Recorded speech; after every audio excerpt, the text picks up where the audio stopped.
Salve, salam jumpa kembali dengan saya Romo Adnan di dalam channel ini. Semoga Bapak Ibu Saudara-saudari dalam keadaan sehat walafiat. Di pagi hari ini saya akan menyuguhkan renungan yang saya bawakan ini. Semoga berguna untukmu sekalian. Selamat menonton, selamat berefleksi. Tuhan sertamu dan sertamu juga. Inilah Injil Yesus Kristus menurut Matius. Dimuliakanlah Tuhan. Injil Matius bab 23 ayat 23 sampai 26. Pada waktu itu Yesus bersabda, "Celakalah kalian hai ahli-ahli Taurat dan orang-orang Farisi, hai kamu orang-orang munafik, sebab persepuluhan dari selasih, adas manis dan jintan kalian bayar. Tetapi yang terpenting dalam hukum Taurat kamu abaikan, yaitu keadilan, belas kasih, dan kesetiaan. Yang satu harus dilakukan, tetapi yang lain jangan diabaikan. Hai kalian pemimpin-pemimpin buta, nyamuk kalian tepiskan dari minumanmu, tetapi unta di dalamnya kalian telan. Celakalah kalian hai ahli-ahli Taurat dan orang-orang Farisi, hai kalian orang-orang munafik. Sebab cawan dan pinggan kalian bersihkan sebelah luarnya, tetapi sebelah dalamnya penuh rampasan dan kerakusan. Hai orang-orang Farisi yang buta, bersihkanlah dahulu sebelah dalam cawan itu, maka sebelah luarnya juga akan bersih." Demikianlah Injil Tuhan, terpujilah Kristus. Bapak Ibu Saudara-saudari yang terkasih di dalam Kristus, dalam Injil yang kita renungkan hari ini, mengisahkan tentang Yesus mengacam orang-orang Farisi dan ahli-ahli Taurat. Yesus secara langsung dan tegas menyebut mereka sebagai orang-orang munafik. Yesus menyebut mereka munafik karena bersikap tidak jujur. Mereka setia menuntut orang untuk memberikan perpuluhan, tetapi mereka sendiri tidak setia pada Tuhan. Mereka menuntut persepuluhan tanpa keadilan, tanpa belas kasih demi keuntungan mereka. Mereka sangat teliti dalam membayar persepuluhan agar mereka memperoleh nama baik dengan cara yang murah dan tidak halal. Mereka memanfaatkan nama Tuhan demi keuntungan diri mereka. Mereka mempermainkan Tuhan dan sesama serta menipu diri mereka sendiri. Mereka mengenyangkan dan menggemukkan diri mereka dengan persembahan kepada Tuhan. Mereka menekan orang untuk taat pada peraturan dan hukum, tapi mereka abaikan hal-hal fundamental seperti keadilan, belas kasih, dan kesetiaan. Bapak Ibu Saudara-saudari yang terkasih di dalam Kristus, Yesus juga menegur mereka sebagai pemimpin yang buta. Nyamuk mereka tepiskan dari minuman mereka, tapi unta di dalamnya mereka telan.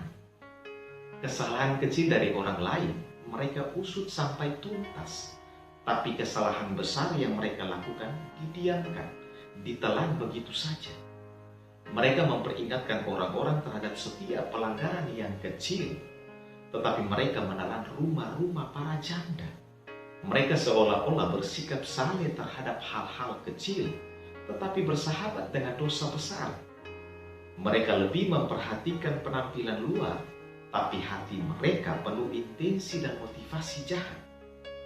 Mereka terlihat bersih dan kinclong dari luar, akan tetapi hati mereka penuh dengan rampasan dan kerakusan. Mereka sangat memperhatikan soal menyantap makanan dari cawan dan pinggan yang bersih, tetapi mereka tidak memedulikan suara hati bahwa makanan itu mereka peroleh melalui pemerasan, dan bahkan mereka berfoya-foya dengan makanan itu.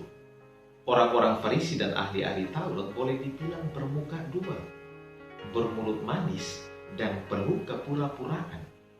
Mereka lebih mementingkan tampilan lahiriah, tapi tidak mendengarkan suara hati mereka. Mereka berusaha untuk lebih menonjolkan casing ketimbang isi dalam. Bapak Ibu Saudara-saudari yang terkasih di dalam Kristus, terkadang kita sama seperti orang Farisi dan ahli Taurat. bersikap tidak adil terhadap sesama, menuntut sesama tanpa belas kasihan, dan tidak setia pada Tuhan. Terkadang kita sibuk memperhatikan bagian luar diri kita, tapi hati kita abaikan. Kita terlihat bersih dan kinclong dari luar, akan tetapi hati kita penuh dengan rampasan dan kerakusan. Kita sibuk merawat casing diri kita, tapi hati kita tidak kita rawat. Terkadang mungkin kita bermulut manis dengan tujuan untuk mencari pujian atau mencari nama. Terkadang mungkin kita memanfaatkan nama Tuhan demi keuntungan diri. Terkadang kita seolah-olah bersikap saleh terhadap hal-hal kecil, tetapi bersahabat dengan dosa besar. Hari ini Tuhan menegur kita sebagai orang-orang munafik. Tuhan menegur kita bukan karena Dia membenci kita, tapi karena Dia menyayangi kita. Tuhan menyayangi kita, dan untuk itu Dia meminta kita untuk berubah. Bukan saja memperhatikan penampilan diri kita, tetapi juga merawat hati kita. Tuhan mengajak kita untuk jujur dengan diri sendiri, berani untuk mendengarkan suara hati, dan berlaku sesuai dengan kata hati. Kita perlu sadari bahwa Tuhan melihat lebih jauh, yaitu ke dalam hati kita. Tuhan tahu bahwa hati kita sedang tidak bersih, penuh intensi dan motivasi jahat. Tuhan ingin agar kita menyesal dan bertobat, serta kembali mendengarkan suara hati kita. Dengan mendengarkan suara hati, kita kembali dekat dengan Tuhan. Kita kembali mendengarkan bisikan-bisikan Tuhan. Dengan bertobat, kita tidak akan ditenggelamkan ke dalam dosa walaupun kita telah berdosa. Kita akan bangkit kembali dan melanjutkan perjalanan yang masih panjang. Marilah kita belajar untuk sadar bahwa kita telah berdosa dan bertobat. Marilah kita belajar untuk selalu mendengarkan suara hati, karena suara hati tidak akan pernah menyesatkan kita. Marilah kita memohon rahmat Tuhan agar kita bertumbuh dalam keadilan, belas kasih, dan kesetiaan. Amin. Selamat pagi dan selamat berkarya. Salve, Tuhan memberkatimu sekalian. Bapak Ibu Saudara-saudari yang terkasih, terima kasih sudah menonton video ini. Jika suka dengan video ini, silahkan like, komen, subscribe, dan bagikan juga dengan teman-teman kalian.